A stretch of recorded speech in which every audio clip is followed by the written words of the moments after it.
Tere tulemast kuulama infohommikut EBS-is ja meie tänane teema on siis juht otsib head töötajat, töötaja otsib head juhti, kuidas nad ikkagi kokku saavad.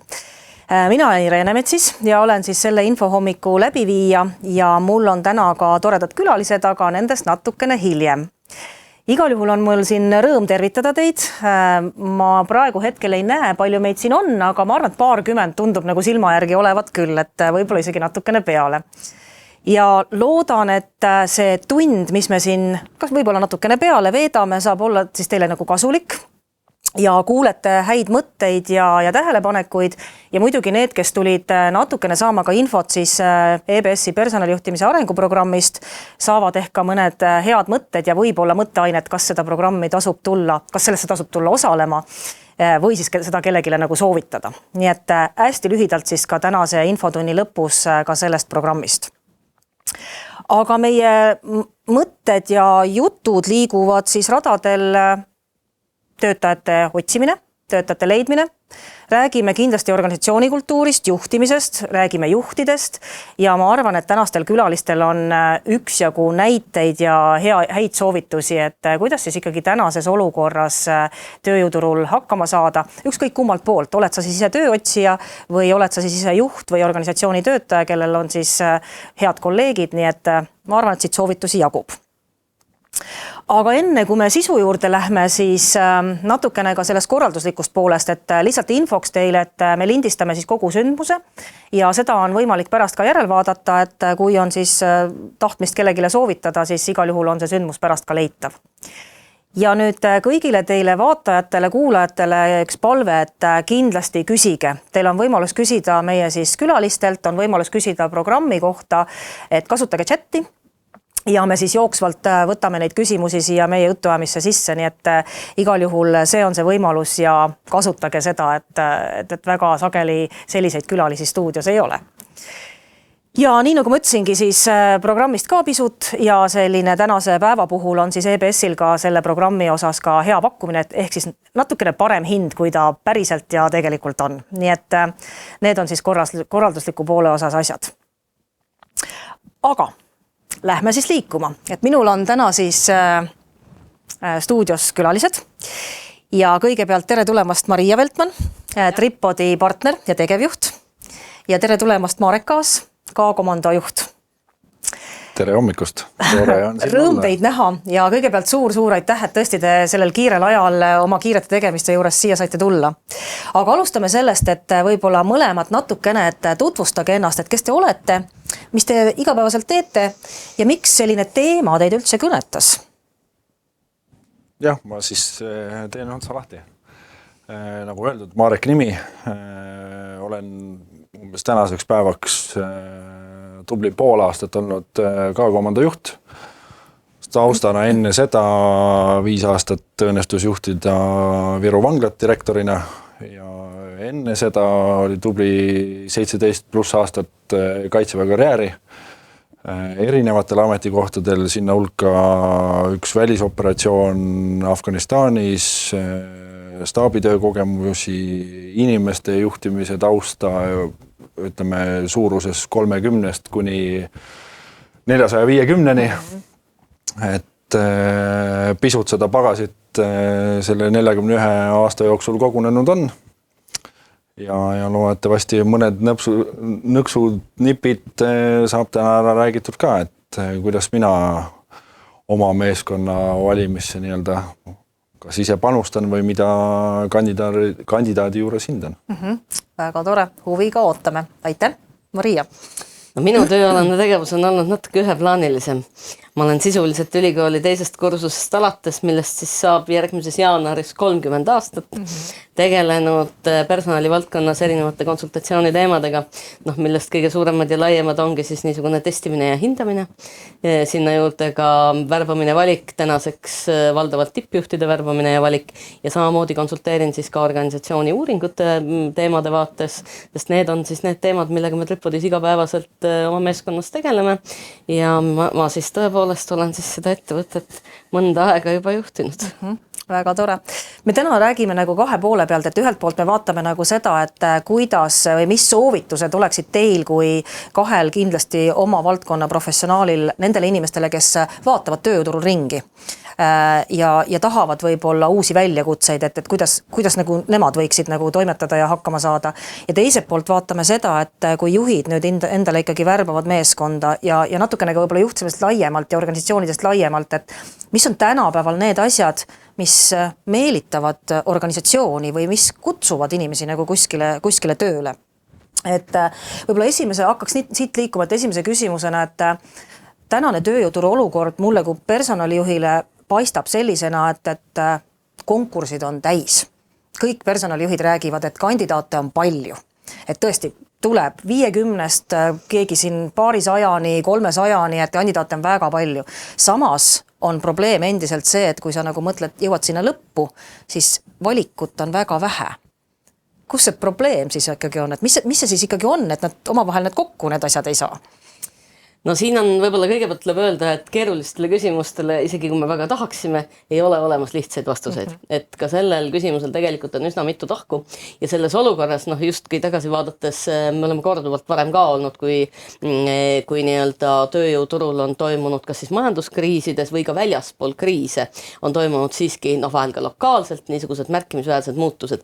Ja lihtsalt võib öelda, et siis tõepoolest need olulised muutused tööjõuturul ei lahenda nii-öelda struktuursete pikaajaliste muudatuste ja arengutega seotud probleeme. Piltlikult öeldes, et need ettevõtted, kes teatud mõttes täna võib-olla ei kasva, ka kahanevad, et nendest sektoritest ja organisatsioonidest, need inimesed ei ole need, kelle järgi on nii-öelda suurenenud nõudlus tihti teistes sektorites, et nii lihtne see ongi, et meil ei ole, töö muutub rohkem struktureerituks, spetsialiseeritumaks ja ümberlülitumine teatud tasemelt edasi, muutub keerulisemaks ja siit me räägimegi, kui me räägime üsna lihtsast tööst, siis seal, kus väljaõppeperioodid on lühikesed, seal see ümberlülitumine ja konkursite suur maht, ei ole seda teema minu hinnangul siiski, kuigi ma igapäevaselt sellega ei tööta.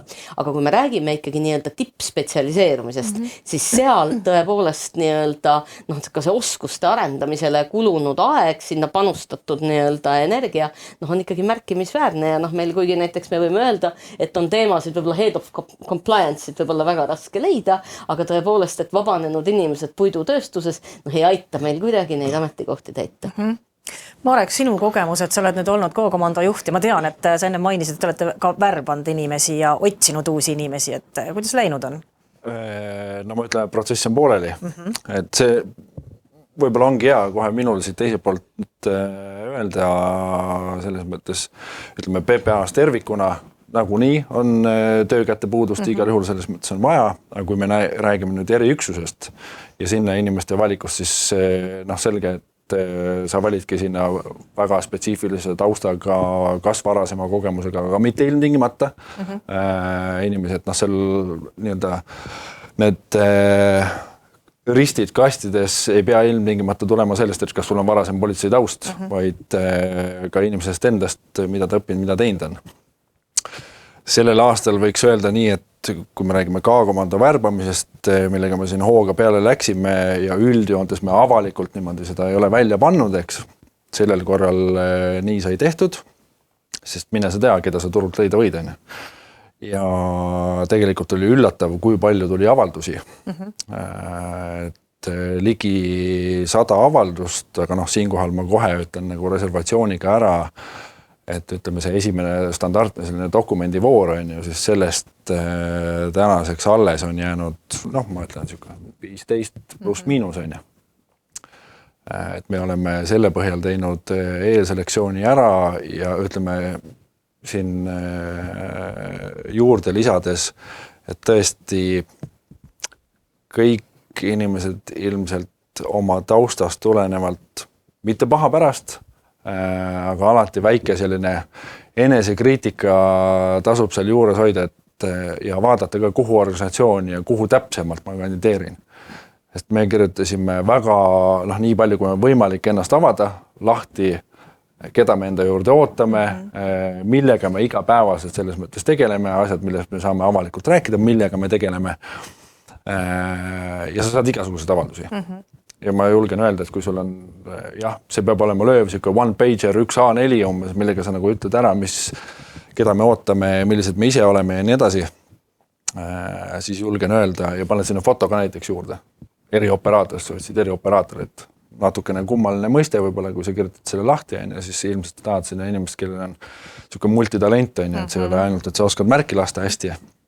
Ja tegelikult võib-olla vaadata seda organisatsiooni, kuhu sa soovid sisse astuda, ütleme nii. Ja mida selle jaoks võib-olla peaks nagu tegema. Jah, julge oportunismiga võib ka alati nagu peale minna. Aga mida rohkem sellist spetsiifilist ütleme, inimest omale otsida, seda keerulisem on ja seda rohkem pead tegelikult ise ennast avama ka. Seda enam, nagu ma ütlesin, et kui sul ei ole võib-olla sobilikku tausta, aga sul võivad olla teised näitajad, et sa pead endast nagu välja ka tooma, et lakoonilised avaldused võib-olla puhtalt CV põhjalt ei pruugigi kuskile nagu edasi jõuda. Just me jõudsime selle CV-ni ja selle, sa ütlesid ka one pager, et minul on endal olnud isiklikult päris mitmeid kogemusi, kus minu käest on küsitud kui personalijuhi käest, et kuule, et mul ju justkui on kõik olemas. Ma olen saatnud oma CV ja ma ei ole pääsenud sealt edasi. Kui palju on siin nagu teie arvates seda õnnemängu või kui palju on ikkagi seda, et inimene, kes päriselt pühendub, mõtleb läbi, kuhu ta kandideerib, miks ta kandideerib, teeb selle nimel tööd, ikkagi pääseb sealt edasi või kuhu taha see jääb? Ja see on nagu väga üllatav, et neid küsimusi on ääretult palju. Neid on ja mina võib-olla, ma olen nendega ise viimasel ajal kokku puutunud ja võib-olla ka sellest johtuvalt ka siin nõustanud individuaalselt ka erinevaid juhte ja ka neid inimesi, kes oma elus soovivad teha karjääripööret. Et kuidas seda siis ikkagi ka edukalt teha või ka need, kes on selles karjääripöördes teinud neid katseid ja nad ei ole osutunud edukaks, et püüda siis nagu koos vaadata, et miks nad ei ole. Et see vastus tegelikult oli sinu küsimuses kenasti ära toodud, et kui sa oled läbi mõelnud, et kus see ülekate seal on ja millele toetudes sa seda karjääripööret teed, siis suure tõenäosusega on võimalik, see tee ei ole niisama lihtne, kui tõenäoliselt jätkata juba seal, kus sul on ikkagi nii-öelda märkimisväärne kvalifikatsioon ja kogemus, aga see on võimalik. Aga need teemad peavad olema hästi läbimõeldud ja selleks tuleb täiendavalt valmistuda selles mõttes, et kui sa soovid kas siis kitsendada, sa asud kas õppima, sa võtad midagi juurde, sa kuidagi täiendad. Aga natukene mõjutab, ma ütleksin täna ka see meie niisugune üldine kultuuriline foon, kuhu me oleme laiemas mõttes ühiskonnas liikumas. Et ma soovin, ma tahan, ma nõuan. Mina, minu ootus, minu õigused ja see tööandja on siis see, kes justkui on selles olukorras, kus ta peab kohanema selle kõigega. Teatud piirini tuleb sellega nõus olla. Ei ole võimalik kohaneda ikkagi asjadega, millega ei ole võimalik kohaneda. Et kui me vaatame üleüldisemalt natuke laiemalt, see ei olnud otseselt selles küsimuses toodud, aga ma kasutan korraks seda näidet, et selgitada, millega me värbamise käigus tegeleme ja ma arvan, et see aitab seda võib-olla pisut paremini mõista. Ja kui ma sind kuulasin, siis mulle tundus, et võib-olla seda sisu oleks vaja paremini avada, et kõik osapooled saaksid paremini aru, kus me oleme. Värbamise käigus me ei tegele mingisuguse universaalse talentsusega. Mina üleüldse olen isiklikult näiteks vastu selle mõiste kasutamisele, sest ma arvan, et see polariseerib liigselt, see tekitab niisugustes, see tekitab arusaamatu, kes see talent siis on, huvitav, millised omadused tema juurde kuuluvad ja kes need ülejäänud siis on, et kes sinna talentide puhul justkui ei kuulu või meil ongi siis mingisugune väike hulk talente, kes võiksid teha ükskõik mida, ja meil on mingid ülejäänud inimesed, kes siis tegelevad kõige ülejäänuga või et kuidas sellest siis tuleks täpsemalt aru saada. Et sotsiaalteadustes definitsioonid on ikkagi ka veendumuste küsimus ja mina seda veendumust kuidagi jagada ei saa. Küll aga jagan ma väga selgelt veendumust, et see, millega me tegeleme, on job person fit. Et me siis nii-öelda seome selle rolli ehk küsimus on selles, mis ülesannet me lahendame. Sest teie juures peab olema väga heas füüsilises ja vaimses vormis ja nii nagu sa ütlesid, et võimalik, et mingid kogemused võivad sul olla puudu ja sa saad seda kompenseerida millegi muuga. Aga see tuleb ära defineerida läbi selle, et see ülesanne on defineeritud, mis ülesannet me lahendame. Ja siis me saame öelda, et millega meil on siis vaja nii-öelda seda fitti saavutada. Iga inimese jaoks on olemas sobilik positsioon. Igas inimeses on olemas oma anded, oma eripärad, oma eeldused, oma soovid. Ja tegelikult meil tuleb leida see ühisosa, et kumbki osapool tööjõuturul ei saa näidata üles seda, et ma soovin, ma tahan, ma nõuan. Et mina soovin, ma tahan teie juurde tööle tulla. Jah, Millist me räägime pärast? Näited elust enesest päriselt täitsa olemas, et mitte soovides üldse ühelegi nii-öelda K-komandosse kandideerinule kuidagi nagu liiga teha, inimesed ongi erinevad. Et nagu ma siin rääkisin ka, et sa võid saada täiesti lakoonilise A4, on ju, sul on seal nimi ja natukene mingit kogemust ja mõni hobirida ka. Või vastupidi, võid sa saada väga intensiivse kandidaadi selles mõttes, kes ma jaotaks nemad ka veel eraldi väiksemateks gruppideks, on ju, kelle võib-olla ongi selline eelduslik arusaam, et ma olengi ju nagu fit, on ju. Ilma minu käest isegi küsimata, on ju. Et mis ülesandete sul lahendada? Et me saame nagu laua taga ka vesteldes kokku, on ju, hindame sealt veel edasi, et kas me ikka räägime nagu ühte keelt, on ju.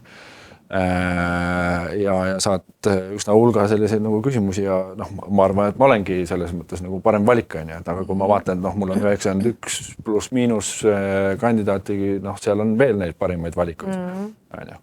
Ja ma üldse ei eita, et kandideerides K-komandosse ja EKOL on väga suur tähtsus, eks. Aga ma natukene selles mõttes selle talendikuse koha pealt pean ütlema, et meie otsime küll multitalente, see füüsiline vaimne võimekus, vastupidamisvõime, jah, aga need oskused, mida me ka ise anname, treenime, et selle jaoks peab olema päris palju lahtist pead, sest seda keerukust, mis kas igapäevatöö ette viskab või ka treeningud, sa pead üsna hea adapteeruja olema ja kiirelt õppima. No, aga job person fit seda tähendabki. Meil on 10 punkti ülesanne, siis meil on vaja 10 punkti valmisolekut. Aga meil on ka, olgem ausad, 3 punkti ülesanded ja 4 punkti ülesanded. Lihtsalt nii-öelda, meil on inimesed, kes otsivad rohkem näiteks elus üldist tasakaalu soovi töötada pisut väiksema intensiivsuse ja keerukusastmega tööl. Ja meil on olemas sellised tööd ja on oluline, et need inimesed leiaksid üksteist. Ja siis meil on olemas tööd, mille nõudlikkus ja keerukusaste on ülimalt kõrge ja tõesti, millega tuleb toime inimene, kellel on valmisolek oma elus millelegi nii nõudlikule ka ruumi teha ja kus töö on näiteks pidevalt muutuv, pidevalt õppimist nõudev, et ma tegelikult nii-öelda, et see sobib sellega, kes ma inimesena olen. Ja sa näed, tõsistelt kandidaatidelt tegelikult näed peale ka, et kui ta soovib teha nii-öelda need karjääripöörajad, on ju, PPA-s on näiteks ka seesama kampaania käimas, on ju. Et kuidas sa ise panustad sellesse, et mind võetakse, on ju. Ja meie ühed vähestest, ütleme, politsei piirivalve sees olevatest alamorganisatsioonidest oleme need, kes me vaatame, et sul näiteks oleks ajateenistuse taust. Sest kui sa lähed Sisekaitseakadeemiasse õppima, saad politseinikuks, siis osaliselt sa nii-öelda katad selle riigikaitselise kohustuse ära lihtsalt, on ju. Aga meil see nõue on. Või siis pead olema läbinud Kaitseliidus sellise sõduri baaskursuse osa, on ju. Ja saan tuua näiteid täna olemasolevatest minu meeskonna liikmetest, kes kandideeris ilma ajateenistusta. Tal oli juba elu käimas ja siis ta läks, on ju. Selles mõttes ta oli soov kindel, et ta tahab, ta sobituks sellesse meeskonda ja ta teeb ise selle sammu vastu. Just, see motivatsioon, mis inimesel endal on tahe seda teha. Alati, ma ütleks ka, et elukestev õppimine ikkagi, et tänases keskkonnas ma arvan see, et sa täiesti kardinaalselt vahetad suunda, lähed tegema midagi muud, sa saad tegelikult, ütleme, mõni töö ei kõnetagi sind enam mõne aja. Sa väsid sellest, eks, ja sa tahaksidki proovida midagi muud. Ja võid saata seda CV-d ja sa ei saa sellele kohale, aga siis kui see tõesti sind kõnetab, siis sa teed selle teise pingutuse võib-olla ise, õpid midagi juurde. Täna on võimalik, ma ei tea, veebikursustest kuni milleni iganes selles mõttes osaleda ja teha. Ja sa näed inimeste pinnalt ka, kellel tõsine soov ja huvi on, siis ta teeb ise selle sammu, et see ei ole päris nii, et ma olen valmis pakett, on ju, palun võtta mind. Võtke või jätka, eks. Ja sa alati ju vaatad seda, et sest kui sa valid selle inimese, siis tema ju edasises töö käigus nii-öelda selles võtan endale meeskonda näiteks inimese, on ju, siis ega ma ei oota ju sealt, et tema paigalseisu jääb, et mul instruktorid õpetavad, üks tubli erioperaator saab valmis 5 aastaga. Siis me saame öelda, et ta on päriselt operational capable, on ju. Et siis see kuidagi nagu ära lõpeb, ta peab ise kogu aeg nagu näitama seda, et see initsiatiivkus peab seal olema olemas, on ju. Ja ma arvan, et tegelikult ülejäänud tööturul, kui see päris sellises tavapärases liini töös ei ole, on ju, siis sa pead näitama ise seda soovi ja tahet ka. kui palju nüüd teie jaoks on, hästi palju tegelikult räägitakse ka, et otsitakse, organisatsioonid otsivad väärtusi, et need väärtused klapiksid ja väärtushinnangud oleksid õiged ja et see on nagu meie inimene ja peaks meie kultuuri nagu sobima, et mis on nagu teie kogemus, et ja tihti on nagu see, et kandidaadid ütlevad, et noh, ma ei saa nagu sellest aru, et mis asi see siis ikkagi on. Mis asjad need väärtused on nagu teie mõistes, ka nagu inimeste otsimise mõistes ja kui palju te ise näiteks otsite ja proovite seda väärtust nagu kombata, et millised on inimese väärtushinnangud, et ja kuidas hinnata siis seda, kas nad sobivad sinna organisatsiooni või mitte, või on see lihtsalt mingi kellegi kõhutunne ja suvaline selline arvamus? No tunnetega on raske tegeleda, ütleme nii, sellisel kujul. Kindlasti väärtused natuke nagu tunnetuslikud. Aga siiski organisatsioonid soovides väärtusi ikkagi oma igapäevases kultuuris elusana hoida, praktiliselt rakendada, peavad suutma siiski väljendada neid ka läbi erinevate tegevuste. Need peavad olema kõigile arusaadavad ja peavad olema mõistetavad tõesti, et mida see siis tähendab. Näiteks, et kui meie üks oluline väärtus on koostöö või usaldus, et kuidas see siis meie igapäevastes tegevustes, meie igapäevastes otsustes kajastub, et see peab olema selles mõttes organisatsioonis omaks võetud, aru saadud, sellega tegeleda, et nii ta on ja see tuleb ka selgelt väljendada ja näiteks ka inimestele, kes meie organisatsiooni veel hästi ei tunne, siis me saame alati siis, kui me tuttavaks saame, rääkida nendest väärtustest ja rääkida ka eelkõige nende väärtuste niisugusest väljendustest, et kuidas me seda elu siis oma igapäevases organisatsioonis elame, aga see peab tõesti kajastuma kõikides tegevustes, et siis on ta niisugused üheselt arusaadav.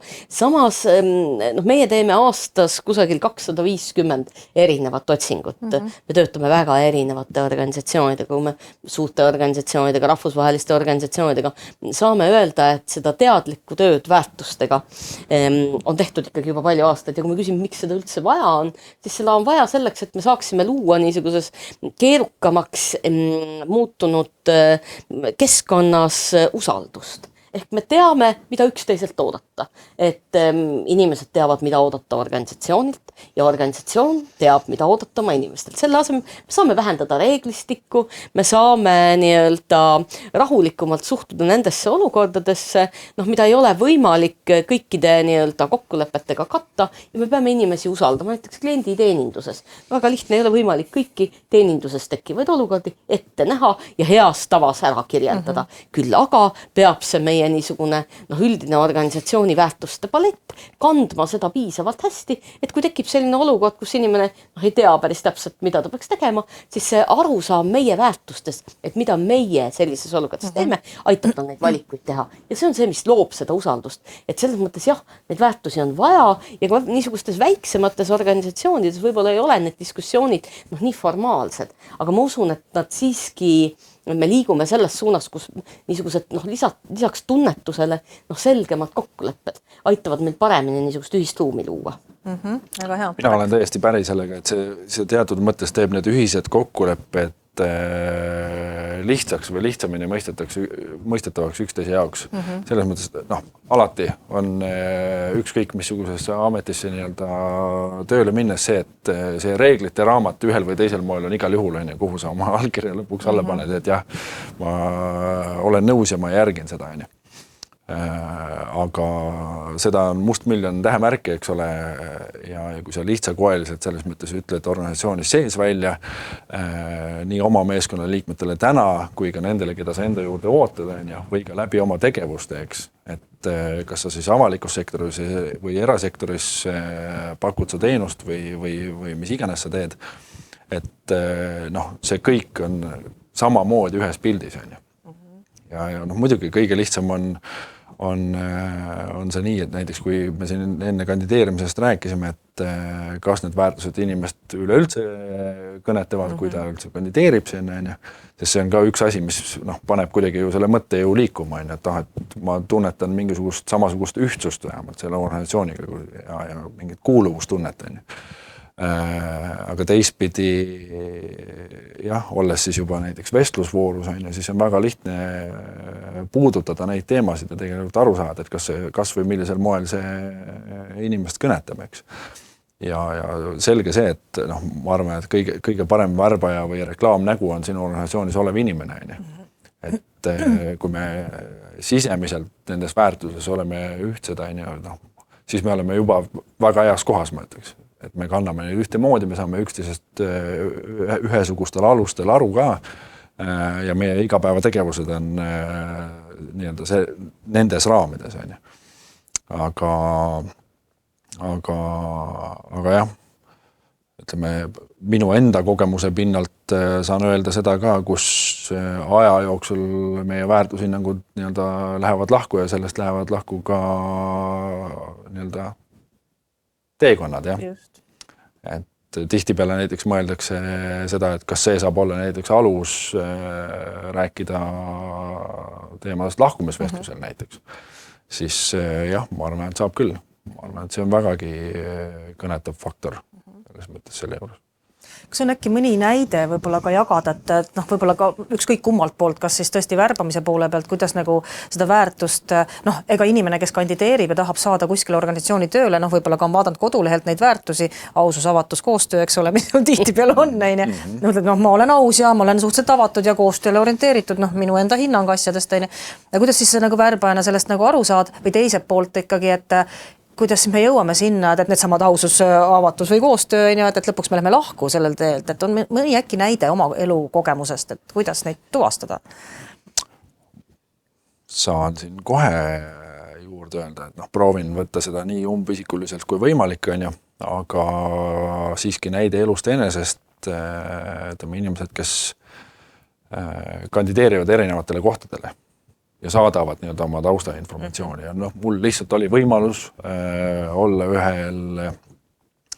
ühes värbamiskampaanias, ma ütleks, et kärbes seina peal.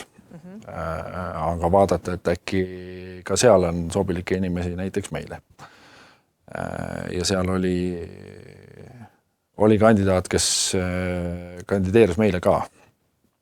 Aga siis, kes viisid seda vestlust läbi, küsisid kandidaadilt näiteks sellise asja suht kohe alguses, et oled sa mujale ka proovinud. Ja kui me alustasime sõnast ausus, siis resoluutne vastus, et ei ole. Ja siis mina samal ajal vaatasin endale saadetud CV-d ja motivatsioonikirja ja nii edasi. Ja nõus selles mõttes noor inimene võib-olla natukene peapulki täis ja nii edasi, aga siis kui me võtame nüüd avalik sektor, politseinik, siis sa ei saa olla midagi muud kui aus, ja see peab selles mõttes kogu aeg nagu läbivalt ju sinuga nagu kaasas käima.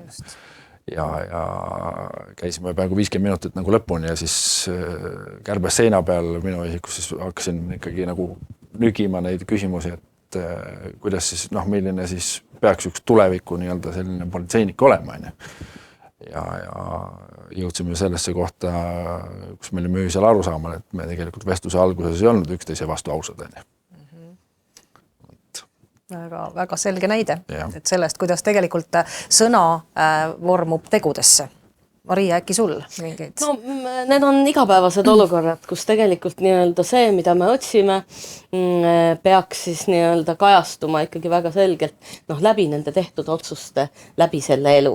Et täpselt nii ongi, et kui me vaatame mingisuguseid otsuseid, mis on meid viinud teinekord ühelt ametikohalt teisele, mis on viinud meid õppima, mis need ajendid on olnud, kas on olnud sisuline huvi, millest on ajendatud soov ennast arendada, et kas seda initsiatiivi on seal leidunud või see on pigem olnud niisugune initsieeritud, et tegelikult me otsimegi nii-öelda läbi selle, küsimus ei ole selles, et küsida otse, et kas peate ennast ausaks inimesed? Küsimus ei ole selles, küsimus on selles, et see autentsus, mis on inimeses see, kuidas ta vastab nendele küsimustele, täpselt see sama olukord oli muidugi äärmiselt ilmekas. Aga tõesti võime võtta ka niisugused spetsialisti karjäärid, ma just eile ühe kliendiga kohtusest tõin selle sama näite, et on teatud valdkonnad, kus on päris keeruline tippjuhte leida, mis on niisugused spetsialisti valdkonnad, me võime võtta näiteks meditsiini, et inimesed ei lähe ravi erialale haridust omandama, mõttega ühel päeval võib-olla näiteks juhtida haiglas osakonda või hoopiski juhtida seda haiglat, see niisugune see see niisugune juhiks kasvamine, seal on vahel natukene juhuslik, toetatud mingisugustest muudest huvidest või argumentidest, aga tõenäoliselt on üsna vähe nii-öelda noori inimesi, kes astuvad ülikooli selle mõttega. Sama pilt on natukene energeetikas, et mina päris palju töötan ise nii-öelda energeetikaettevõtete ja töötan tippjuhtimisega seal, et ka inseneri erialale, nii energeetika, soojustehnika erialale, ei astuta sisse mõttega siis ühel päeval olla tippjuhina kusagil, mis tähendab, et võib-olla juhid nendes sektorites tihti on natukene teistmoodi, nad toetuvad väga suures osas ka niisugustele erialastele teadmistele ja erialasele autoriteedile, aga need karjäärid on väga tihti äärmiselt autentsed ja mis seal on väga selgelt tihti esindatud, ongi see, et see valdkondlik visioon on inimesel olnud väga varakult juba olemas näiteks, et tõesti, minnes ülikooli, tõesti see niisugune soov näiteks meditsiinis midagi ära teha, ühel või teisel erialal midagi ära teha, et see ikkagi formeerub kuidagi nende õpingute käigus ja see siiras huvi, kas ta on siis tõesti mingisugune kitsam, väga innovaatiline meditsiinivaldkond, midagi muud, et see kasvamine ja seal see huvi juhiks saada, tihti on seotud sooviga midagi veel mõjukamat korda saata ja see karjäär on seal hästi autentne. Ja siis seal kõrval teinekord on niisugused karjäärid, mis on võib-olla milles on natukene rohkem neid elemente, et on järgitud võimalusi nii-öelda võib-olla astuda natukene kaalukamatele positsioonidele, seal on vähem niisugust, võib-olla nad vahel liiguvad ka kiiremini, aga seal on võib-olla vähem niisugust väga selget erialast missiooni. Üks ei ole hea, teine ei ole halb, aga jällegi, et me saame öelda, et teinekord see on nagu hästi erinev, aga tihti nendes niisugustes kitsaste spetsialisti valdkondades me näiteks näeme niisugust hästi autentseid karjäärimudeleid selles vaates, mis selle valdkondliku missiooni vaates on väga hästi toetatud. Teie valdkonnale, ma arvan, aplikeerub selles mõttes samamoodi, et natuke laiemalt, kui me võtame üleüldse niisugune julgelisus, julgeolek, riik, et võib-olla see on just natukene laiemalt defineeritav, et ma olen näiteks oma elu sidunud millegagi, see on mulle väga oluline, see võib ka mingi laiem missioon olla. Ja, näiteks ka Eesti riigis midagi, Eesti riigi turvalisus üleüldse, et ma tahan sinna panustada, ma tahan sellesse elukeskkonda panustada, et need on olulised asjad. Ja siis ongi küsimus selles, et kas see, mida ma olen teinud, on kuidagi selle minu jaoks elus oluliste asjadega kooskõlas. Just vaata, missioonitunne on ju, et ja mitte ilmtingimata ei pea rääkima avalikust sektorist ja riigikaitsest, sisejulgeolekust selle puhul või nagu sa Maria ise välja tõid, et see võib olla väga selline spetsiifiline inimeste aitamine on ju, meditsiinis, kuidas iganes. Lõpuks vabatahtlikuna olles ka, see võib täitsa vabalt ju see olla, aga kindlasti vesteldes ka oma meeskonna liikmetega, eks, või ka valides uusi inimesi, et selles kandideerimise nii-öelda protsessis on ju, et peale nende väärtuste, millele sa saad kindlasti veel nii-öelda peale vaadata või hinnata, et kas inimene tuleb sellise väga selge nii-öelda nagu minapildiga, ehk siis ütleme, et tema sooviavaldus või ütleme vabas vormis nagu kirjutatud selline taust, eks ole, algab sellega, et mina soovin ennast arendada, kõik on oluline, inimese arendamine absoluutselt on ju, aga kui sealt kumab läbi väga selline mina on ju, ja ma valin inimest meeskonda, vaata, kus sa oled, pead olema meeskonnaliige, meeskonnamängija, sa pead teistega arvestama on ju, ja see igapäevatöö ja panus on ju, mis sa siis näiteks politseinikuna teed, on ju laiemalt selles mõttes ühiskonnale, eks ole, kodanikele selle turvatunde loomine on ju. Et me oleme olemas, jah, meie treening ja see sama enese arendamine on ju, aga see panus tegelikult läheb kuskile mujale, eks. Ja see sama missioonitunne, et ma tulen ja olen näiteks siis järgmine parim K-komando liige on ju, ma pean oluliseks seda meeskonda, aga läbi kõige selle töö on ju, tegelikult looma ühiskonnale turvalisust on ju. Et kas ma alustan sellega, et see on see, mis mind kõnetab ja sellepärast ma tulen on ju, või ma tulen sellepärast, et teil on, mul pildi pealt tundub, et päris ägedad asjad selle, saab teha möllu värki särki pauku. Väärtuste küsimus, eks ole, jällegi. Kumb on ju, ma ütlen, et see on lihtsalt kaasnev osa selle juures, väike boonus on ju, jah. Väga tore. Nii, kuulge, aga ma panen siia nüüd, lähme nüüd nagu teise poole peale ka natukene organisatsioonidesse sisse. ja ma olen noppinud välja mõned sellised ütlused või tähelepanekud erinevatest kohtadest, mis siis tänapäeval nagu on väga palju igalt poolt läbi jooksnud, on ju, et ehk siis inimesed ei taha enam tööd teha ettevõttes, vaid tahavad nagu koostööd, eks ole, on ju. Noored, no eks ole, Z-generatsioon, nendest räägitakse üldse palju, et töö on hästi oluline, aga see peab nagu sobituma sinu isikliku eluga ja sinu missiooni ja väärtustega ja kõigega, on ju,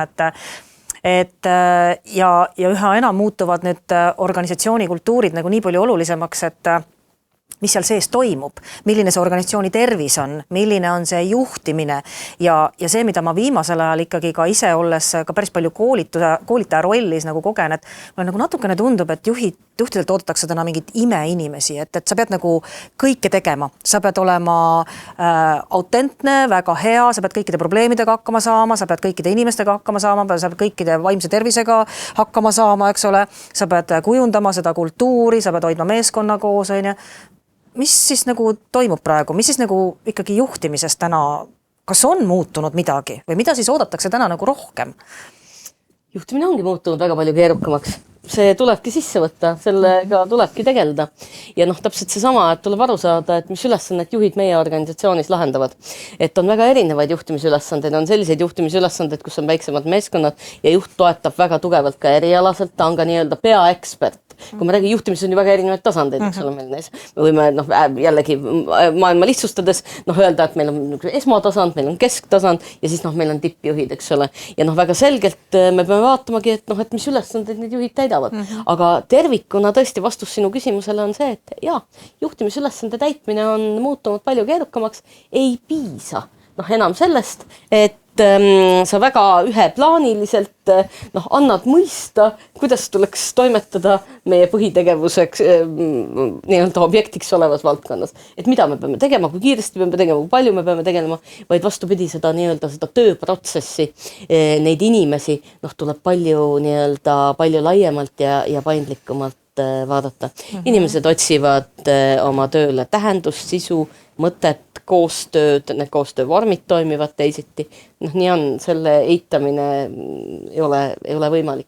Ja samas meil on tööjõuturul täna ka need inimesed, ja ma ise võib-olla ka kuulun veel sellesse põlvkonda, kui mina tööle läksin, siis selles mõttes, et me ei arutanud need asjad üle, läksid need asjad vaja ära teha. Ma ei küsinud, miks seda niimoodi tehakse, millises mahus, et ma ise selles mõttes, ma arvan, seisan niisuguse kahe maailmavaate vahel, et ma suudan, ma arvan, aru saada ja mõista mõlemaid neid, sest et minule endale on see, millega ma tegelen, alati olnud hästi oluline ja teistpidi on mind ennast iseloomustanud ka see, et vahet ei ole, sa võid olla õnnelik tehes ükskõik mida, mis on see asi, mida sa oled enda jaoks valinud, et see on sinu asi, et see peab olema see sinu teema ja teistpidi ma mõistan ja ma saan aru, et mis toimub nagu selle ukse taga, kus me oleme harjunud minema sinna tööandja juurde ja küsima, et aga mida ma tegema pean?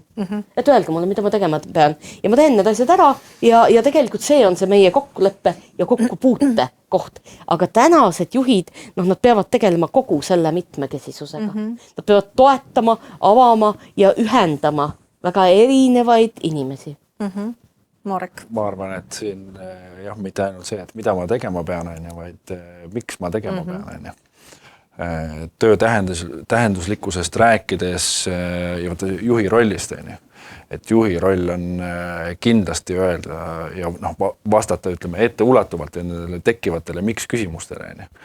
Et meil on selles mõttes oma selge roll, teame, mis teeme, kas ettevõttes, avalikus sektoris, kuidas iganes. See on üldjoontes välja kirjutatud teada ka inimestele sellest hoolimata.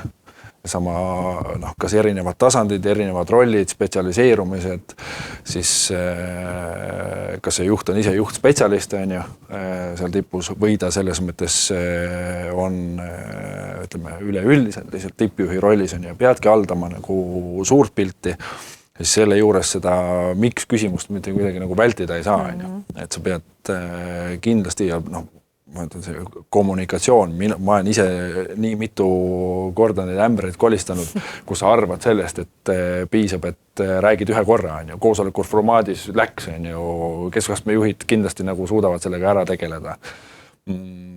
Jah, usaldus on oluline, aga tegelikult peab juht jõudma nii-öelda nagu iga organisatsiooni liikmeni ja selleks, et sinna jõuda, pead sa mitu korda seda mantrat käima ja korduvalt üle rääkima, mille pärast me midagi teeme. Kui sul suunavahetused on, eks ole, siis täpselt sama asi. Sest sul eesliinil tekib raudselt see nagu küsimus, ja kuidas mina sellesse puutun. Ja sealt tekib see küsimus, aga mida mina nüüd siis pean tegema selleks, et see juhi selgitatud miks saaks siis parimal moel täidetud, et kuhu tema siis asetub. Ja selle juures see tähenduslikkuse otsimine, et otsitaksegi, proovibki nagu aru saada ja kui ta ei saa aru, siis juhtide vahe, kas inimesel on julgus või ütleme nagu see psühholoogiline turvalisus tulla ka näiteks küsima minu käest, et kui ma ei saa aru, et kas seda selgitust oleks võimalik saada nii-öelda uuesti või kuidagi personaalsemalt või kas seda tehakse või siis on üheülbaliselt, on korra öeldud, selge, direktori sõna läks, kõik rivistuvad ja lähevad tegema, olen ise olnud nii ühel pool kui teisel pool ja see elukogemus on õpetanud päris ägedalt, et jah. Aga see on tegelikult see suhestumine oma tööga, mis annab sulle ka kontrolli tunde asjade üle. Et inimene ei peaks tööl olema niisugune passiivne ohver, vaid vastupidi, tal peaks olema oma kontakt oma tööga, mis ikkagi ka täpselt seesama küsimus, miks me seda teeme. Ma tean, mida ma teen, ma tean, kus ma olen, ma tean, kuidas see, mida ma teen, aitab kaasa mingisuguste laiemate eesmärkide saavutamisele, et see tegelikult, kui me räägime sellest üldisest vaimsest pingest, inimesed, kes omavad kontrolli tunnet selle üle, mis on nende ümber, millega nad tegelevad, tunduvalt väiksema tõenäosusega kogevad niisugust ebakindlust, ebamäärasust, kõike seda, mis viib ka nii-öelda läbi põlemise väga kõrge stressini, kontrollitunne enda ümber olevate asjade üle, vähendab seda. Mis tähendab, et juhid tegelikult nii-öelda, et kommunikatsiooni eesmärk ei ole mitte kommunikatsioon, rääkimise eesmärk ei ole mitte lihtsalt rääkida, vaid selle eesmärk on tagada inimestele nii-öelda suurem autonoomsus, iseseisvus, kontrollitunne ja kui me räägime niisuguse hea tervise juures olevatest organisatsioonidest ja seda on ka näiteks palju uuritud, eriti kui me räägime, Põhja-Ameerikas tehakse palju organisatsioon, kui me räägime organisatsiooni uuringutest üleüldse, niisuguseid laiapindseid uuringuid, mis võimaldavad meil aru saada, millised organisatsioonid on edukad ja just sellistes valdkondades nagu teil, kus tegelikult nii-öelda igast inimesest sõltub väga palju ja me ei saa jääda lootma käsuvahelatele, näiteks maja põleb, me ei hakka küsima, et ma ei tea, et millist nurka esimesena kustutada, vaid nii-öelda see inimene, kes siis nii-öelda oma tööd korraldab, tal peab olema piisavalt jõudu, tugevust, autonoomiat, iseseisvust, otsustusjulgust, et ise oma töö üle otsustada ja teha ka ettepanekuid oma tööd paremaks muuta. Ja need on ka omadused, mis iseloomustab selle sama organizational health nii-öelda parameetri vaates, et millised organisatsioonid on elujõulisemad, kohanemisvõimelisemad.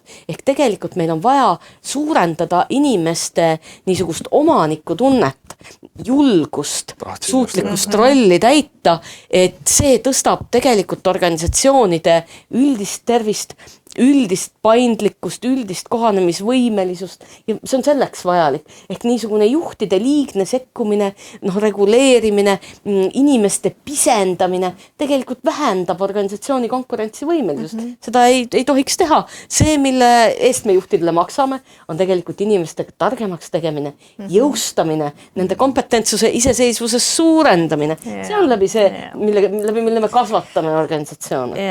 Aga nüüd öelge mulle nüüd see vastus sellele küsimusele, et olles ise ka nüüd 30 aastat olnud ka personalijuht ja ma arvan, 20 aastat ka koolitaja ja eelmisel nädalal ja sel nädalal olen koolitanud ka juhte ja see, ütleme esmatasandi juhte ja see, kuhu me jõuame ikkagi on see, et väga paljud juhid mikromanageerivad ehk et tegelikult teevad vastupidist seda, mida sa just kirjeldasid, eks, et ma jõustan, toetan, aitan kaasa, loon inimestele enesekindlust, vaid pigem vastupidi, eks, et ma sekkun, ma korraldan, ma lähen, annan ülesandeid, ma lähen detaili. ma tegelikult teen selle spetsialisti tööd põhimõtteliselt tema eest, on ju, et teeme topelt mõlemad seda tööd, et miks see nii on, et kus kohast tuleb see muutus siis? Tuleb välja kannatada, raskused ei ole midagi teha, no juht ei saa panna nii-öelda käsi tasku minema joosta, teatud raskused elus tuleb välja kannatada. No see on samamoodi, me teeme sügisel, teeme siin oma 30. juubeli tähistamiseks, teeme ühte suurt konverentsi, mis on meil nii-öelda raamitud sellisesse vormi, mille sisu on kõik on üks. Ja mida see tähendab? See tähendab tegelikult seda, et suured süsteemid, nad toimivad kõik ühtemoodi. Kui me vaatame ökosüsteeme, siis see, kuidas toimivad ökosüsteemid, ka need printsiibid on rakendatavad organisatsioonidele, perekondadele, et need suhtemustrid on tegelikult samad. Kui sa mõtled, minul on 2 teismelist last näiteks, no ei ole lihtne, aga ma mõtlen, et see etapp on lihtsalt see, seda välja kannatada. Ma ei saa hakata ikkagi nii-öelda mikromanageerima nende elu, muidu nad ei kasvagi suureks. Ehk sa ütled, et välja kannatama peaks juht, et ta ei tohiks minna mikromanageerima, mitte välja kannatama ei peaks töötaja. Et kannata seda juhti natukene, et jõudu midagi. See on selles mõttes nagu kompromissi küsimus, aga see antud, kuna küsimus oli esitatud juhi vaatest, siis see on see, et kui sa näed, et see inimene, ta seda veel ei oska, siis sa pead taluma ära eksimise ja õppimise kõvera. Sest kui sa seda ära ei talu, siis ta ei hakkagi oskama. Ta ei tõusegi püsti ja sa jäädki seda mikromanageerima. Aga see on niisuguse juhi teatud mõttes niisuguse küpsuse küsimus. Ja võt see ongi ka täpselt see sama koht, kus me peame mõtlema, et kas see väärtusjuht olla, juhiks saada, et miks sa üldse tahad juht olla, mida see sulle inimesena annab, aga ka seal peitub inimesena see kasvukõver ja ei ole midagi teha, see kasvamine toimub mõlemalt poolt läbi teatud kannatust. Väga hea, Marek. Mulle nii meeldis, Maria, kuidas sa ütlesid, et see on see kannatus. Jah, kannatlik tuleb olla. Ja selle juures see kannatlik juht, ma ise arvan, peaks olema võimeline vastu võtma tagasisidet ja kriitikat ise ka. Et see on hästi oluline ja see on üks selline konstantne areng jälle, et ei ole midagi sellist, et käid kuskil juhtide koolis ja siis sul on selline diplom ja siis nii selge juht et ole valmis selles mõttes ka kriitilisemaks tagasisideks ja need on sellised hästi olulised õpimomendid tegelikult, mida tasub inimest vastu võtta. Jube raske teekond, hästi valus. Jälle proovisin, katsetasin ära vangla kogemusest, tänaseni on pikk lehekülg nii-öelda tagasisidet alles, kus ma lubasin oma keskastme juhtidele ka, et kas ma nüüd ilmtingimata kõiges ennast nii-öelda nagu muudan. Ja see teatud mõttes on ka väga ootamatu, aga juht näitab sellega jälle teisele poole seda, et sul on turvaline ruum, kus sa saad öelda. Aga ma olen sellega täiesti päri, et ole valmis selleks, et eksimusi tuleb. Juhid ise eksivad täpselt samamoodi. Keegi ei olegi see üliinimene. Ja ole valmis ise eksimusi tunnistama, kui sinu meeskonnaliikmetes see juhtub. Ja proovime siis rääkida niimoodi, et need ei ole mingid fataalsed asjad, eks. Siis ole valmis andma ise tagasisidet ka, vajadusel selles mõttes ka kriitilise noolega või suunaga, aga siis see inimene kasvab ka ja sealt tekib see usaldus, et natukene on see esialgu võib-olla piiride katsetamine, aga kui me alustasime väärtustest, eks, et sul on tegelikult selline üldine see turvamull olemas ja me teame, et vaata sellest piirist nii-öelda, sellest me üle ei saa minna, et sealt tekib meil nagu väärtuskonflikt, aga kui sa selle mulli sees teatavates tööülesannetes alati ei tule välja, ei jõua õigeks ajaks, siis saad ju alati küsida, et kus me saame parandada, või millest sa tundsid selles mõttes võib-olla puudus, kui sa seda ülesannet nii-öelda lahendasid, versus see, et sa näed, et ei tule, ei õnnestu, ja ma sõidan üle, teen ise kuula siia ja nii edasi. Ja siis tekib ainus, mis sa sellest saad, on see, et inimesed nagu sulguvad ära, lõpuks nad vaikivad nagu nii. Ja, selline veidike õpitud abitus ja vaikiv organisatsioon ja tegelikult on sul... Ja sellega harjutakse ka. See on seesama, teine pool kannatab selle nagu ära ja mis seal ikka. Siis teeme nii vähe kui võimalik ja nii palju kui vajalik, et ja tulemusi ei tule, kui me räägime nagu... See omaniku tunne on hästi oluline, sest kui inimene tunneb selles mõttes, millise panuse ta saab anda ja tal lubatakse seda teha, eks. mõtlen, alati on nagu reeglid, on ju, aga anna sinna selles mõttes ruumi.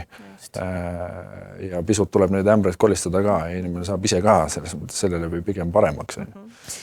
No ega see on selles mõttes lihtne, et ka vastutustunne on tunne. Et me saame luua eeldusi, et see tunne tekiks, aga me ei saa kohustada kedagi, näiteks me eesti keeles on niisugune väljend, vastutust võtma, eks ole. No mis see tähendab? No mis see sisu on, eks ole? Et vastutustunne, et see on minu asi, ma peaksin midagi veel tegema, ma peaksin kuidagi sellest hoolima. Seal on väga niisugust mitu nüanssi, aga see on siiski tunne. Ehk see, millega me saame tegeleda, me saame luua eelduse, et see tekiks. Aga me ei saa kellelegi öelda, et sa pead näiteks seda võtma. Tunnet ei ole. Tunnet ei saa võtta. Ja mida tuleb ka aksepteerida mõlemapoolselt on see, et eriti väga volatiilsetel perioodidel on palju olukordi, kus me peame ütlema, et me oleme selles olukorras esimest korda. Me teeme oma parima, aga ja me tõesti püüame sellest ka vajadusel õppida, aga täpselt nii, et sa oled selles olukorras esimest korda ja me püüame hakkama saada. Ja mina lisaks selle koha pealt juurde, et ma arvan, et olgu siin juhtspetsialist on ju, või sul tippjuht, kes erinevaid valdkondi peab selles mõttes suutma hoomata ja üldpildis hoidma õiget suunda on ju. Siis mõned kolleegid kunagi mulle varasemast ajast on öelnud ja mulle on see hästi nagu külge jäänud, et sa ei saa olla kõikide teaduste doktor päriselt. Et sa saad selle tulemuse tegelikult siiski oma meeskonnas kätte. Et sama hästi võid ju võtta ju siis nii, et kui ma teen mingi inimese eest, kas juhina ise töö ära on ju, või mitme eest on ju, siis võib-olla pole selles organisatsioonis neid kohti siis vaja. Just. Sest ma suudan peale oma juhtimisülesannete veel mingisuguste asjadega nagu toime tulla, et siit me saame kokku tõmmata, see kokku ju koht võib-olla hoopis. Absoluutselt. Et või siis teistpidi, et võib-olla mõelda nimelt võib-olla seda juhi positsiooni sellisel kujul pole vaja. Jah, ega ma arvan, et Maria, kui sa ütlesid ka, et juhi roll on muutunud, siis mina ise nagu ka väga-väga nagu tajun ja tunnen seda igapäevaselt, et midagi siin elus on muutunud, et juhtidelt oodatakse täna midagi ja ma isegi arvan, et see võib-olla on natukene see, et hooli natuke rohkem oma inimestest ja aita ja toeta, et seal ei olegi nagu mingid konkreetseid oskusi niivõrd, kuivõrd see olek ja hoiak ja see suhtumine. No absoluutselt, ei ole enam võimalik organisatsioonis vaadata ülevalt alla nii, et inimesed on juhile vahendid oma eesmärkide saavutamiseks. Ei ole, eks ole. Üks tuntud Jõekett korraldas kunagi suvepäevad ja need avati siis niisuguse suure slaidi esitusega, et palju me eelmisel aastal omanikule raha teenisime ja siis kõik plaksutasid. See on mõeldamatu. See ei ole võimalik, see asja ei ole olemas enam, eks ole. Aga see illustreerib nagu seda, et kuidas asjad on muutunud ja on väga erinevaid väärtusi. Ma loen siit ekraani pealt ka seda, et näiteks, et noored ütlevad, et kellast kellani töö ei tule kõne allagi. Aga meil on vaja teatud küsimustes niisugused laiemaid ühiskondlikke kokkuleppeid, et see sama noor, kes ütleb, et kõne allagi ei tule kellast kellani töötamine, siis kui ta soovib õhtul bussiga koju minna, siis peab olema keegi, kes seda bussi sellel liinil, sellel kellaajal siiski sõidutab. Siis, kui tal on vaja politsei abi, öösel kell 4, siis peab olema keegi, kellel on valmis oleks sellest kellast selle kellani ühiskonnas siiski seda rolli täita. Või kui ta peaks murdma sõrmeluu akna vahele õhtul akent sulgedes, eks ole, et siis peab olema keegi, kelle juurde ta saab pöörduda.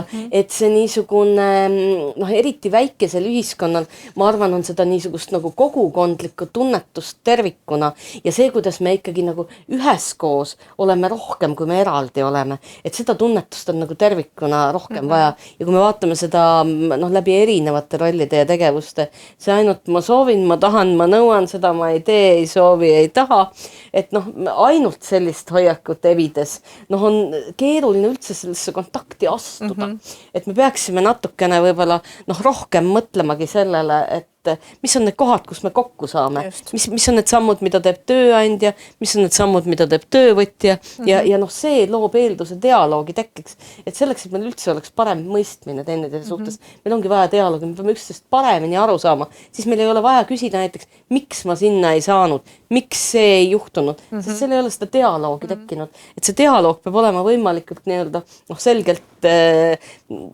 selgelt ka käivitatud juba, et alates sellest, kui me paneme selle kuulutuse sinna välja jaoks, et kui ma loen, et ma ei tea, et siis ma peaks aru saama, et kas te ootate mind seal. Ma olen mõelnud selle karjääripöördel, et see on nii põnev, et peaksin teie juurde tulema. Peaksin teie juurde tulema. Ma arvan, et mul on mitmed head omadused, et võib-olla pean natuke trenni tegema veel, aga muidu, aga jällegi, et see kuidagi avaks minu jaoks ikkagi seda arusaama, võimaldaks sellesse dialoogi kuidagi nagu astuda. Okei. Nii, kuulge, head kuulajad, ma vaatan, et küsimusi ei ole, aga võib-olla äkki on mõni küsimus siin veel osalejatele. Teemad on olnud väga põnevad. Ma arvan, et me jätkaksin hea meelega veel järgmised tunni ja on siin veel palju teemasid käsitlemata, aga tahab keegi äkki midagi küsida? No tundub, et on vaikus. Meil on väga tagasihoidlikud kuulajad. Okei, aga võib-olla siit nüüd vaikselt nagu kokkuvõttes seda diskussiooni osa, et ääretult põnev on olnud, et võib-olla mõni soovitus teie mõlema poolt siis organisatsioonidele, siis mis on need asjad, mida täna ikkagi te soovitate, et mis meelitavad ligi seda head töötajat ja teiselt poolt, mis siis hoiavad neid parimaid ja neid tublisid, keda meil on vaja ja kes võib-olla meie juures ka tahaksid tööd teha, et nagu kaks poolt, et mida siis ikkagi teha selleks, kui on niisugust head retsepti nüüd soovitada? Noh, ma ei tea, kas siin sellist universaalset tõde on ilmtingimata, on ju. Ja ma proovin pigem siis rääkida ka asjadest, mis ei ole seotud palganumbriga, mis inimene kuskil hoiab või ei hoia, on ju. Aga võib-olla sellisest, ütleme, nagu kandideerimise protsessist üldse. Ja on see, et kuidas sa üldiselt inimestesse nagu suhtud. Ja jälle minu enda selline õpikõver olnud, et kus sa saad olla ja võtta jõustruktuur, et kõik ongi on point ja käsuahele, see kõik saab olla, seda ei pea absoluutselt selles mõttes kõrvale jätma, kui sa samal ajal saad olla inimlik. Et ma arvan, see on selline selles mõttes nagu vana taak, et näitad, et kaevik on seal ja suund on sinna ja sinna poole pead nagu laskma ja oled seal nii kaua, kuni padronid otsa saavad ja tund aega pärast seda. Piltlik näide, aga kui sa jõuad näiteks vestlusvooru inimesega ja kindlasti on sul seal, ütleme, tippjuht, keskastmejuht, kelle meeskonda seda inimest valitakse, seal on kindlasti personalijuht olemas, värbamisspetsialist võib-olla juures, triipodist veel inimene on ja kuidas iganes selles mõttes ettevalmistatud on, siis alati sellest, mis tundega inimene sinna tuleb ja mis tundega ta sealt ära läheb. Isegi siis, kui ta ei osutu valituks. Eks? Isegi nagu sellel momendil, et kuidas sa inimlikult nagu suhtud. Sa saad küsida karme küsimusi, seal võib tulla kriitikat, seal võib tekkida isegi pingeid. Aga oma siin varasemast võib-olla vanglakogemusest ka, kus ma häälestasin iseennast ringi nii, et kui inimene tuleb, see värbamise vestlus peab olema natukene nagu elamus. Miks? On see, et selline ütlus on, tänavad räägivad. Ja räägivad mitmel moel, räägivad läbi enda inimeste, kes lõpetavad sul kas siis vahetuse või kuidas iganes käivad, ei käi päris kellast kellani, aga ta ju räägib oma organisatsioonist paratamatult. Selles mõttes ühes või teises keskkonnas, kas pereringis, sõpradele, kuidas iganes. Kuidas tema päev läks. Ja kas seda, et millised on tema juhid või ei ole inimlik. See lihtsalt nii on. Ja seda ei ole mõtet meil juhtida nagu maha salata, et sellist asja ei toimu. Aga see sama, et tänavad räägivad, lihtsalt see kogemus, mille sa saad, isegi kui sa ei osutu näiteks valituks, aga keegi teinekord kandideerib sinna. Ja sa räägid ikka sellest, et milline elamus sul võib-olla see nagu oli. Jah, täna siin K-komando valikatsete puhul on ju, ütleme, kuna me valime väga spetsiifilisi inimesi erinevate oskustega, siis me tekitame veel nagu kogu selle kandideerimisprotsessi juures 2 päeva neile hulga nii-öelda nagu elamusi. Et nimeta seda proovipäevaks või vaimse või füüsilise võimekuse testiks. Et organisatsioonides on need värbamistegevused selles mõttes erinevad, aga seda siiski saab, ma arvan, kõige rohkem loeb selle juures just selle inimlikkuse nii-öelda nagu kasutamine. ja see peegeldub juba olemasolevatel inimestel, kes sul meeskonnas on samamoodi nagu tagasi. Mismoodi tegelikult inimesed koheldud on, kui sa võtad selle uue inimese näiteks tööle ja sa võtadki tööle, kuidas ta meeskonda sisse elatab, on. Kuidas teda sisse elatatakse. Kas see on nii, et tume vesi, uju õpi või siis päriselt meeskond võtab su nagu käe kõrvale ja jällegi see ei ole midagi sellist, mida peaks nagu tohutult kartma või eelkõige, ma arvan, hea näide on just nagu jõustruktuuride mõttes on. Et kas sa oled selles mõttes kohe päevast number 1 selline kaeviku ja lahingu valmis on ja sa saad kõigest aru on. Tänapäeval, ma ei tea, tehnoloogiat, taktikaid, mida iganes sinna juurde saab nagu mõelda, seda on lihtsalt nii palju on.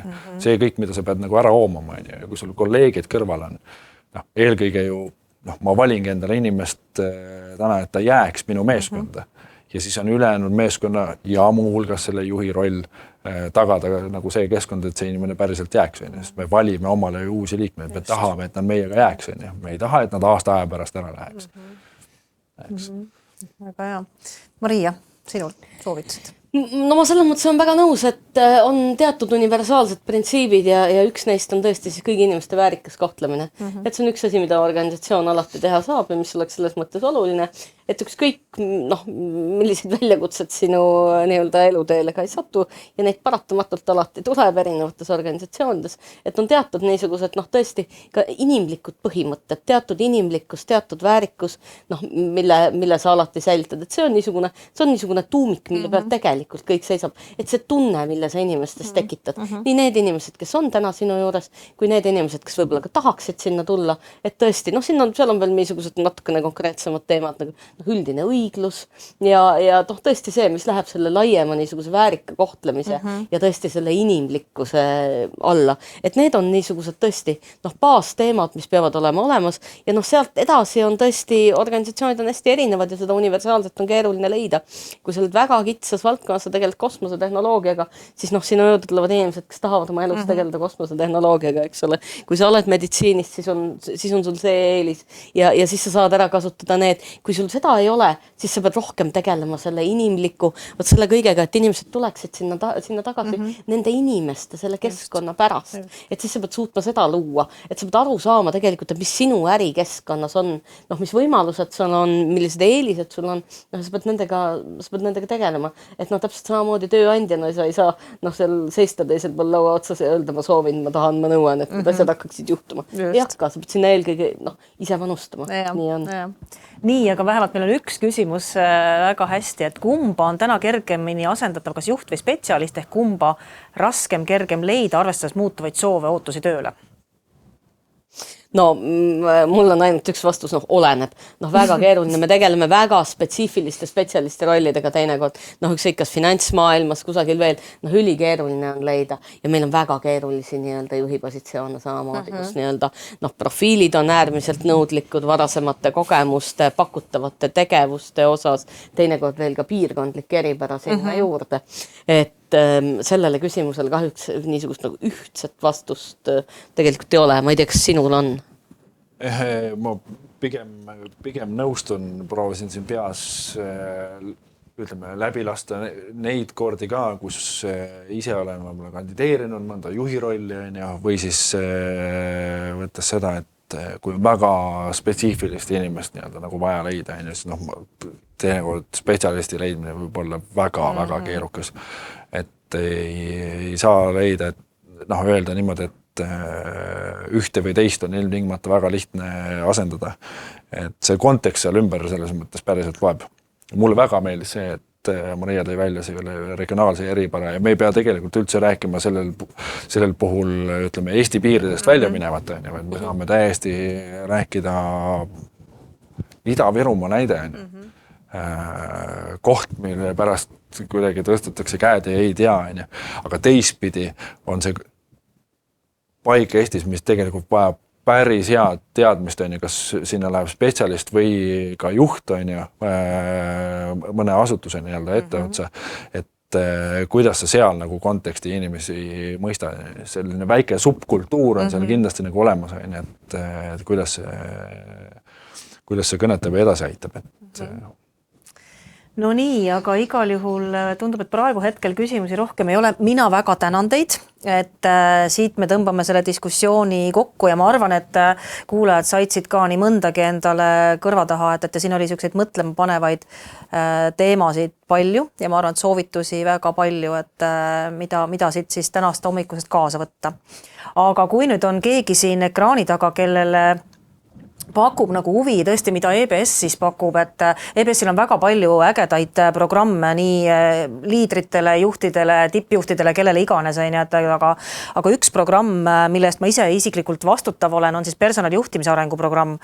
Et ja need teemad, ma ei räägi liiga pikalt sellest, aga tõesti ta on selline kompaktne programm, mis on siis 6 mooduliga ja hästi praktiline. Ehk et kogu selle programmi raames, et just lugesin igaks juhuks veel kokku, meil on 30 praktikust ja tippjuhist ja valdkonnajuhist ja personalijuhist koolitajad seal, et võt need samad teemad, mida me täna siin käsitlesime, minnes veel sügavuti, et kuidas seda juhtimist parandada, kuidas seda organisatsiooni muuta, kuidas muutusi ellu viia, kuidas tööandja brändingut, kuidas seda kõike nagu arendada ja ma arvan, et see programm on kindlasti üks selline, mis aitab nii personalijuhte, nii personalispetsialiste, valdkonnajuhte, seal programmis on käinud ka tegelikult tavalised juhid, kes ei ole ka kuidagi personalijuhid, nii et igal juhul soovitan, alustab septembris.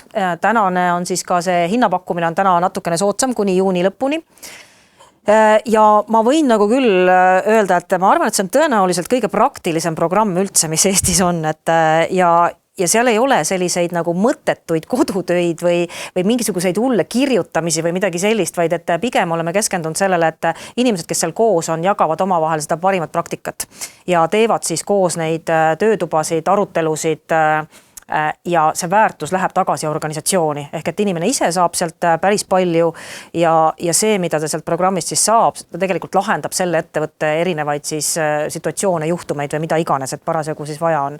Ja ma arvan, et meil on päris palju ka selliseid ägedaid teistmoodi lahendusi ja selliseid grupiharjutusi, mida teistes programmides kindlasti ei ole. Nii et igal juhul soovitan tutvuda programmi sisu, täpsem sisu, kõik koolitajad on siis seal EBS-i kodulehel ilusti olemas, et kellel on huvi, registreeruge või siis soovitage oma kolleegidele organisatsioonidest, nii et see on selle kohta praegu. Aga tundub, et ei ole meil rohkem küsimusi. Nii et igal juhul mina väga tänan stuudiokülalisi Maria Veltman ja Marek Aas. Soovin teile põnevaid tegevusi, häid kolleege värbamisel ja uusi väljakutseid ja aitäh tulemast ja kõigile teistele siis aitäh kuulamast selle aja eest, mis te meile panustasite siia ja teilegi soovin kõike ilusat, head kevadet ja arendage oma meeskondi ja iseennast ka eelkõige. Aitäh ja ilusat päeva!